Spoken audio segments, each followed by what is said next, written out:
It's Wednesday, March 19th, 2008. I'm James Kotecki, and this is my show.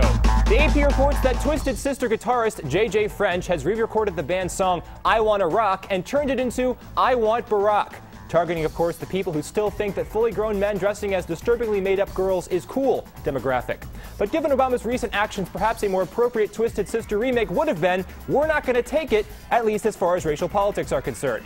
Obama's major speech in Philadelphia yesterday called for national unity despite past racial divisions and was also a chance for Obama to further repudiate the highly controversial remarks of his former pastor Jeremiah Wright. Obama said that despite disagreeing with those comments, Wright was like family to him, and he couldn't disown him any more than he could disown his own white and occasionally racially offensive grandmother.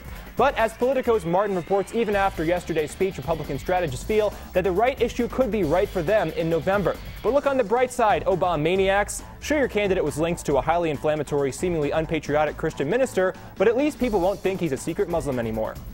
And speaking of politicians who seem to directly contradict the central premise of their candidacies, how about that John McCain? The Washington Post reported on a bit of a straight-talk snafu that happened when McCain, on the road in Amman, Jordan, said that Iran was training al-Qaeda in Iraq. Actually, Iran is a largely Shiite country and al-Qaeda is mostly Sunni, so that's not actually happening.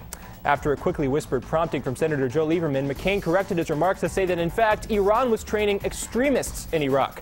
Oops! Hey, Sunni, Shiite, what's a little 1,400-year-old tiff between friends?